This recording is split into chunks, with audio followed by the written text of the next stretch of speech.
Hello and welcome to Vlogmas Day 2. I am currently pinned under sleeping puppies. Well, pinned under one of them, and the other one is also being held against his will. Turns out 8-year-old grumpy Chihuahua, not the biggest fan of hyper overly affectionate puppy. Speaking of puppy, she had her first vet visit with us yesterday. And the vet, I asked him to confirm the age we have about her. We estimate about 20 weeks. And he was like, yeah, no, I wouldn't argue that. So 5 months.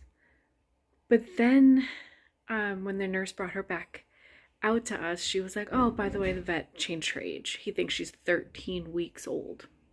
Based on her teeth, because she still has all her puppy teeth.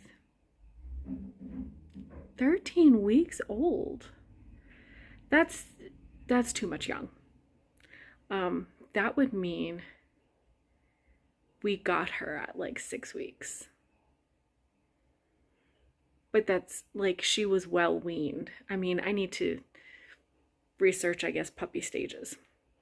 But so yeah, they put her at 3 months old. We have her at 6 months old. No, 5 months old. So we'll just split the difference and call her 4 months old. Who knows? But you know what? Shelter dog is the way to go. My opinion. And because she's a shelter dog, we have no idea what she is. She was surrendered as part of a litter, and the woman surrendering them gave no information in terms of what breed her own dogs were that accidentally had this litter. So part of the wellness plan that we get through our vet includes a genetic test for figuring out what breed she is. So I just got the email that they've received the sample. I forget whatever company that does the testing. They've received the sample that the vet took yesterday. 2-3 weeks. We'll know. I don't know. I'm sure she's got Jack Russell Terrier in her, and that's not a breed I ever wanted. I've had family members with Jack Russell Terriers. I almost just slipped there. But yeah, because we always called them Jack Russell terrorists. I think she might be. I need to take a minute to complain. Oh, let me turn off the windshield wipers. It is so gross out, but that's not what I'm complaining about. My goal for this year is to be as thrifty as possible for Christmas. Why are antique stores and thrift stores, why are their hours so weird? I'm out and about now because my kids got dropped off at a friend's house. They have a weekly hangout with a friend of theirs, and so instead of going home after I dropped them off, I was like, well, I'm on this side of town. Let me bounce around a few places and see if I could get started on some thrifty Christmas shopping. Some stuff for the house just to keep with a cozy vintage Christmas hunt that yeah, I'm just trying to find little decorations that kind of fit that nostalgic vibe, and also see what I could do for Christmas gifts. I passed an antique store yesterday that I had never seen before, pulled in the parking lot, closed, open Friday, Saturday, Sunday. And then I said, oh, the used bookstore also sells really interesting local artist kind of gifts, and right next to them is a vintage and thrifty store. Perfect, I'll go stop there. Bookstore is open. I knew they would be. Love them. But the vintage store next to them, which is called the Mason Jar, I've never been in there. It's got this really fun, eclectic, cool and weird stuff kind of vibe from the window. They're closed, open Thursday through Sunday. Like, come on, I'm out now. Okay, so before I sign off for the night, do some crafting, maybe read like a page or two in bed of Sky Daddy because I haven't read anything yet today.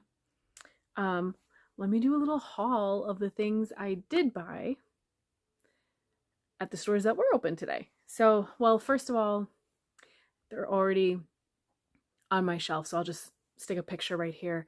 I found a little Santa ornament, and he's holding a stocking and, you know, looking at shushing a little puppy dog. So I got that since we got our puppy. I just put it on the shelf now. I may hook it and hang it on the tree. I haven't decided. It's cute on the shelf, just standing. My goal is to fill up the top level of, I have two side-by-side barrister bookcases, and so I want to go across both top shelves and just fill up a bunch of Santas. So another thing I did was for my December scrapbook journal is I made a collage, I'll put it right here, of all the Santas I currently have on those shelves or around the living room. I love Santa Claus so much. Love Santa. So yeah, so I got that little ornament that right now is being used as a figurine. And then there was a little trinket box Santa that I grabbed for $1 at Goodwill. So those two things came from Goodwill. And then I went to the library Christmas book sale. I mentioned this one yesterday because I wanted to find children's Christmas books, preferably hardcover, that I could use to turn into scrapbook journals. Or even like a soft cover that I could use the pages inside as embellishments or paper to document on.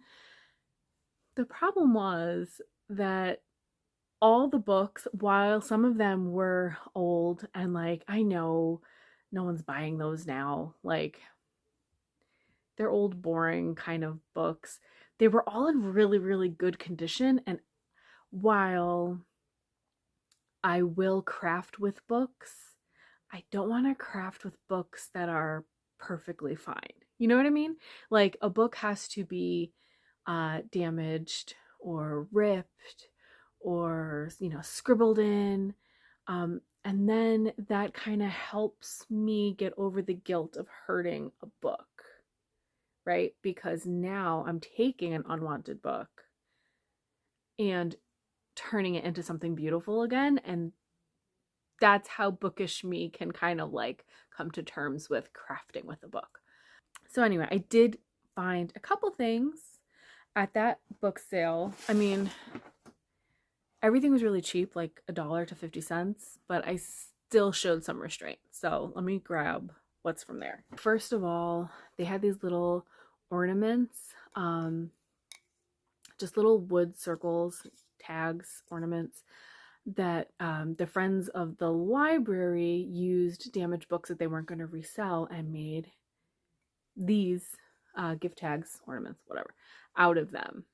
And so I grabbed the Man in the Yellow Hat because Curious George is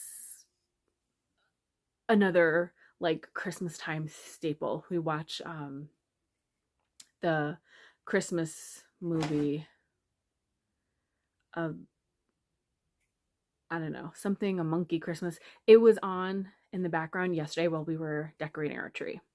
So you probably heard, like, you know, little George's little monkey sounds. This was the only one left. Apparently there were other ones from this book that had like George on them, but someone else bought them all. But this is good enough for me. I love him. I got a little golden book, Santa's Toy Shop. This I will probably turn into a journal next year, like I did the little golden book last year. I may return to that. What I like is that they end up being ring bound, so I can move stuff around, because I liked to kind of like theme papers to what I'm documenting, you know? So like on a day we go pick out our Christmas tree or put ornaments on the tree, the papers I use have a Christmas tree motif. Or like as we get closer or do like a shopping day, I'm going to use more Santa motifs. I don't have any like pictures of the kids on Santa's lap anymore. So like instead it's more like yeah, Santa's just a running motif. I love him. But if we do any baking or decorate gingerbread houses, which last year was kind of a dud, but this year I asked the kids if they would want to invite their friends and do like a super goofy, like teenagers, like totally leaning into being childish and like being goofy and silly and nostalgic and decorating a gingerbread house. And the kids were actually like really into that idea.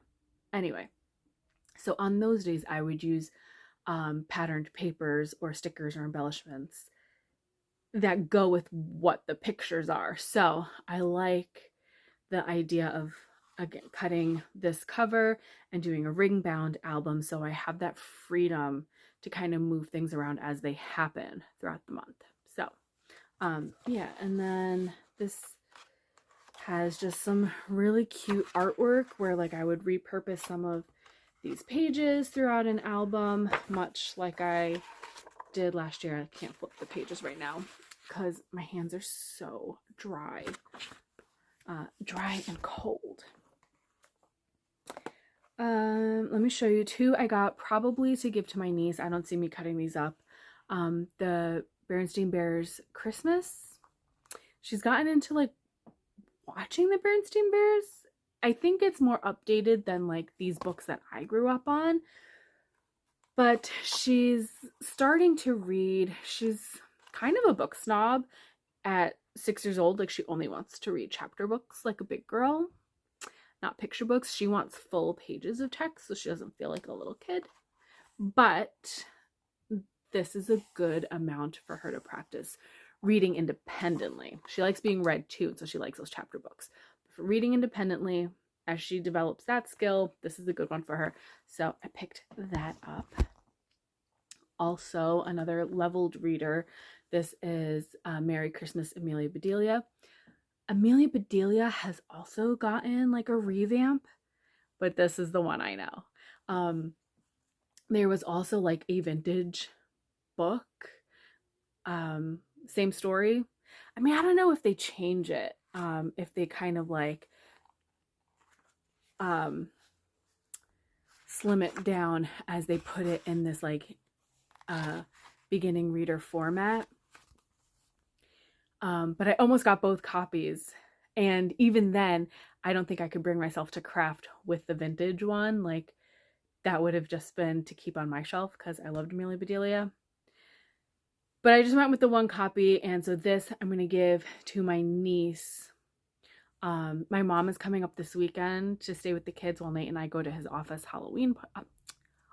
holiday party. And I might just go ahead and give these to my mom when she's up here this weekend so that she can go home and read with my niece leading up to Christmas. That's the thing about getting Christmas books as Christmas gifts. You want to give it to them before Christmas, right? So they can like, for me, Christmas is all about the build up, the lead up. Like all of December is Christmas. And then, okay, so this one I got for myself. And this one is in good condition, but I may craft with it anyway. It's a little scuzzy and dirty on the cover. It needs a wipe. But Clifford's First Christmas, this just made me think of Sadie. Little red dog. She's like that like reddish brown. And it's her first Christmas, little puppy. And my hope is that she gets to be a very, very big dog. We wanted a big dog. And yeah, we thought she was going to be Pitty, but now I'm not so sure. Like, I think I mentioned it. I think she's a Jack Russell Terrier. So I don't think she's going to get all that big, but like Owen really wanted another big dog. Daisy was like a 60 to 70 pound fluctuating size. I don't see Sadie getting that big, but that's what we wanted. We'll just have to get a third dog eventually. But yeah, this was cute. And there was one image especially that reminded me of last night putting the ornaments on the tree with her. She was like scared of the tree and scared of the ornaments. She's a very nervous puppy, and it must be a shelter thing. Maybe it's just, you know, her personality. When we find out what breed she is, maybe that'll give a clue as to like if she's a more timid kind of dog. I don't know. Everything startles her. Everything scares her. She was scared of the ornament. She was scared of the tree. But I did get a picture of her like this, checking out the balls on the ground. So I may use this to like mount photos of her on and stick them into the album I made. So that was a library sale. Then I tried going to the thrift stores, told you about that. In the used bookstore, I have another teenager on my list, my shopping list. This is my first year shopping for her. She's new to the family. Yep, she's my new niece, and she is bookish and like a dark little freaky weirdo, like, and I love it. Like, I got her Miss Peregrine's Home for Peculiar Children. If she likes it, I'll get her the next 2 books, which is as far as I read, and that was the original series, was a trilogy. Was this expanded on? I feel like it may have been expanded on by Ransom Riggs. This has like a bunch of like creepy pictures in it that get written into the story. If you've seen the movie, read the book. Very different. So much better. So I got her this. And I got her a little Edgar Allan Poe pencil case. She's also homeschooled, and I think she was taking a class on Poe. I'm not the biggest Poe fan. I thought I would be, but when we went to Baltimore last year, whenever we went to Baltimore, the kids and I watched biography, read some Poe, and I was like, oh, he crazy. Like, he's not just eccentric and weird, like, he's icky crazy. So I'm kind of over him. But the teen I'm shopping for, this is her vibe. So I feel like that's a good weird book girl gift. And then I also could not pass up these little like 3D printed animal critters. So I got one for her. I got her this little spider body, like it's kind of like, yeah, printed in pieces, 3D printed. So I thought this one was cute to add to her little gift. And then I saw this and thought of my kid, Owen. If you're watching, I'll probably give this to you before Christmas. It doesn't matter. But this little 3D printed otter, super cute. I just love how like rattly they are. I don't know. It's like entertaining and like sensory and like satisfying. And then for Oliver, I got Oliver this little shark.